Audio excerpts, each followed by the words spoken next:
His briefing. I now give the floor to Mr. Tom Fletcher.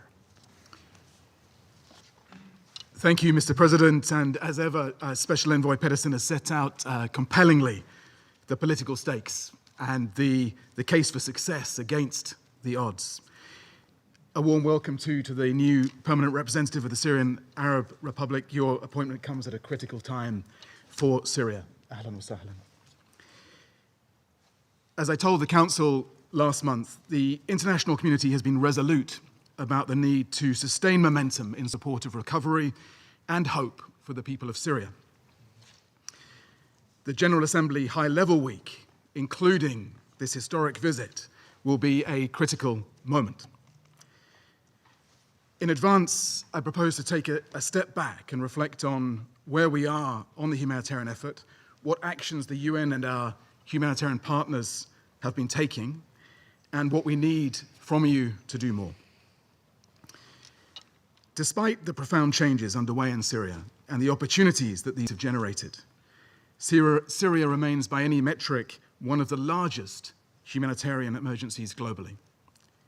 More than 70% of the population still need some form of humanitarian aid. More than 9 million people are acutely food insecure, and some 7 million people are displaced internally. More than 4 million are refugees in neighboring countries. But let me share three positives.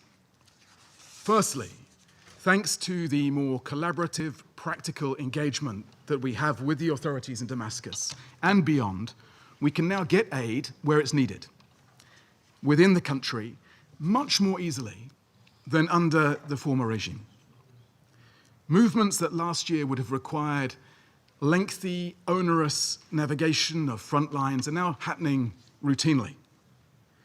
With the consent of the Syrian interim authorities, aid dispatched from Turkey supports activities throughout the country.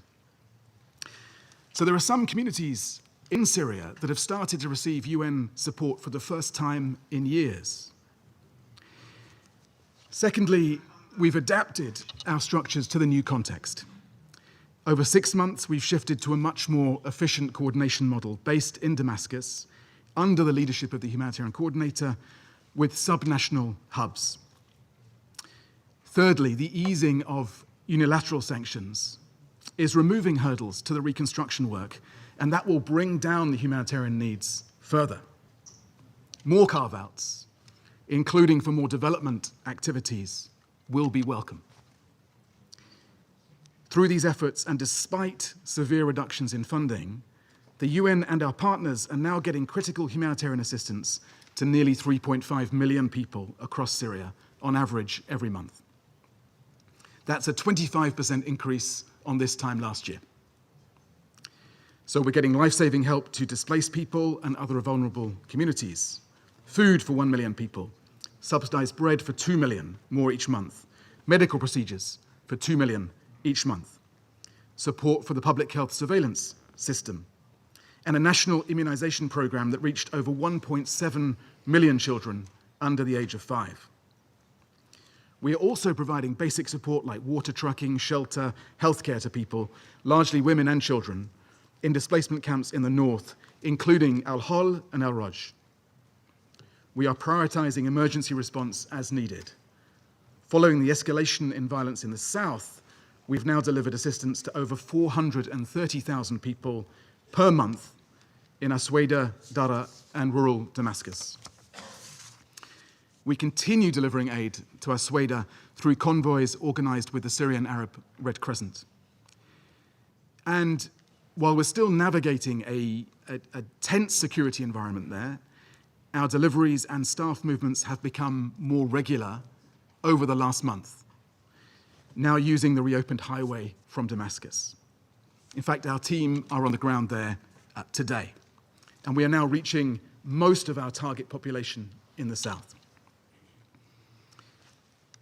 I join the Special Envoy in welcoming the roadmap agreement announced this week by Syria, Jordan, and the US. Our team in Damascus will continue to coordinate with authorities on sustaining and expanding the flow of aid. I hope this also lays the groundwork for further stabilization that facilitates full resumption of commercial routes to Asweda, and, very importantly, functioning markets.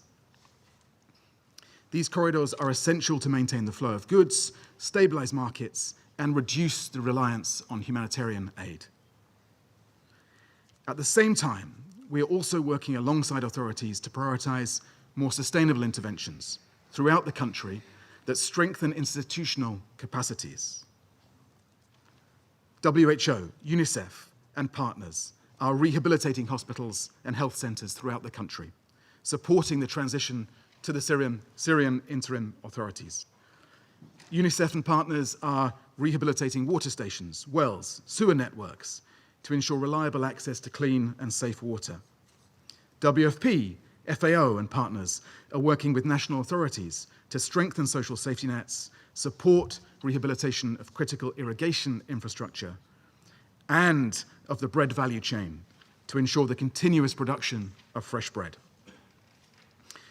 And as I mentioned when I briefed the Council from Damascus in December, Syria's women continue to have a vital, indispensable role in delivering humanitarian assistance and supporting Syria's recovery.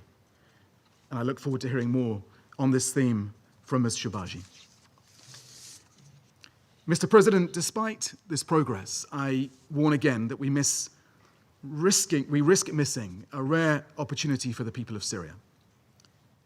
Our humanitarian appeal this year is only 18% funded, meaning we can reach just a fraction of those in need.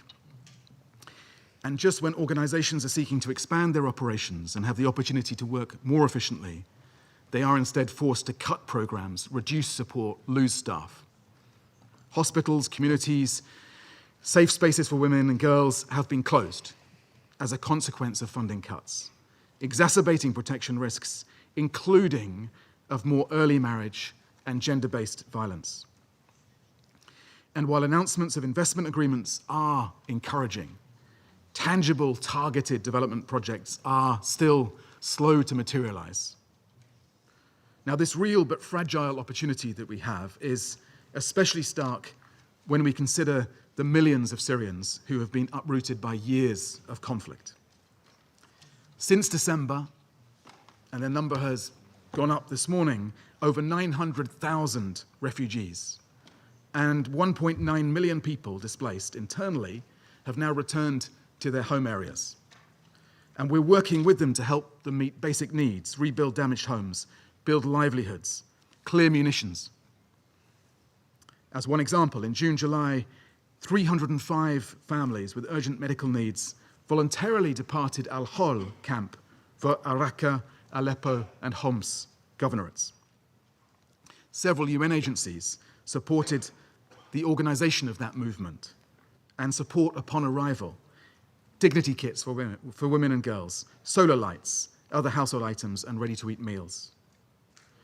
But without more funding, those efforts will fall short, threatening the sustainability of these returns. The shift from the warmer summer months to the biting cold of winter adds to the urgency. Now, according to UNHCR, about 18% of Syrian refugees in the region plan to return to Syria within the next year. And that's a major increase from this time last year, but it's fewer than earlier in the year. And among the key barriers cited by those surveyed are lack of housing, access to livelihoods and employment, and security concerns. So we need to make those priorities. Mr. President, our resident and humanitarian coordinator in Damascus, Mr. Adam Abdelmullah, concluded his term last week, and in his parting remarks, he recognized the difficulties that still lie ahead, but emphasized his optimism, grounded in the strength and resilience of the Syrian people. This will require our collective, active, sustained support.